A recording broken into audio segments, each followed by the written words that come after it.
outside the voice of the Northeast, which behind me here is LMFM. As normal, we're on a busy road. We have all our volunteers either side of the road with our information drop, and as ever we're peaceful. We're just here to give the information, and then we really would encourage people to find out their own information.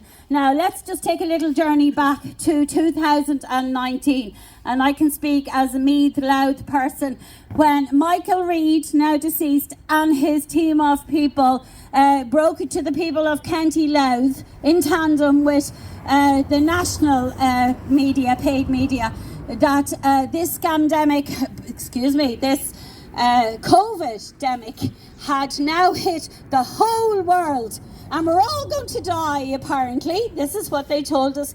And in fact, many of these so-called broadcasters, journalists, I would have said personally, took absolute pleasure in telling the people that we're all going to die. So what was the solution? The solution was that we had to lock up our grannies, lock up our children, lock up ourselves inside our homes. So what happened inside these homes? Of course, these journalists didn't have to stay at home. No, the journalists came into work. So all these ears and eyes of very vulnerable people who were genuinely very frightened couldn't go outside. So what did they have on? And I can verify as an ex-healthcare worker, as I supported people in their homes, the one radio station the County Meath people had on, of course, was LMFM. And Michael Reid, now deceased, had played a huge part in people's lives. They really trusted him. Very vulnerable people. And of course, Luke O'Neill was talking about these very vulnerable people. These were the ones now that would have to be locked up. And Michael Reid at the time encouraged, and I wouldn't say encouraged, that's a bit polite, enforced every day and reinforced, and his next presenters every day reinforced that we must lock up, we mustn't go outside the door. You know, there was no mention of taking a healthy walk, there was no mention of maybe raise your vitamin C levels. So once the vaccine centres opened up, of course, here we go again, politicians were putting on extra buses because they couldn't get the older people quick enough to the vaccine centres, so they put on extra buses, Heather Tobin. And of course, from this angle, from the voice of the Northeast, Michael Reid, deceased, and his brilliant journalists informed the people morning, noon and night the advantages of this vaccine. And then, of course, RTE at the same time, all working together, had Luke O'Neill and, of course, all those cohorts in Dublin, because they couldn't get down to County Louth, of course. No, they stayed in Dublin to encourage all the vulnerable and the believers in Dublin that they too had to get to the vaccine centres. And what transpired? And that's why we're here. Because for 2 years, this war of information, disinformation, was waged on the people of Ireland. And the people, the voices that spoke up and said, well, look, can we at least look at this? Can we at least look at the data? People like Michael Reid, deceased, and his cohort of brilliant, again, journalists, I use that term very lightly, called people that wanted to use a little bit of research and wanted to use their own sort of cognitive abilities. This station, I'll give you a lovely view of this station. This station called people like that they wanted them rounded up and put into camps for their own good.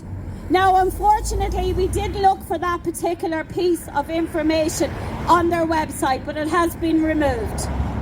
We can no longer get that piece of information, but I can tell people, if they trust me, I can verify that Michael Reid, deceased, and the rest of the journalists did say these things, because I actually rang into the radio station and they lost my call.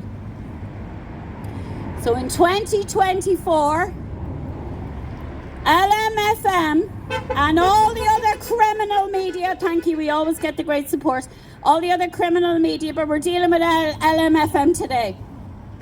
And these people have had this information since 2021.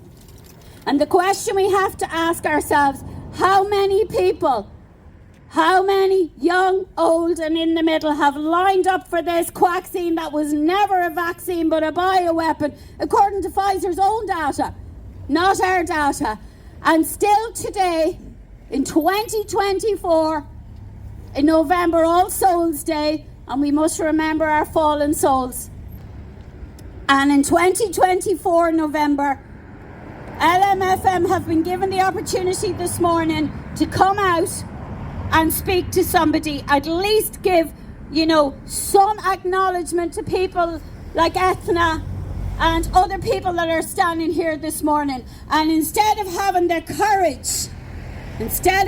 courage of their convictions, they all ran upstairs. So what I'd really appreciate and ask people to do, not because it's WakeUpéiRe, not because it's me or Barry or Katrina or whoever, Mars, I'd ask people, let them know today, and I have the footage, that all staff have ran upstairs. They're taking the money, they're still talking about the boosters, they're running the HSE propaganda still on their radio station. And yet they've run upstairs, these brilliant so-called journalists, when asked a very, very simple question from a very simple person like myself. So ask your family to draw their own conclusions from that. So look, I really appreciate everybody coming here. It's been fantastic. And all we're doing here today is a peaceful info drop. And again, to remind the Voice of the North East of their journalistic duty.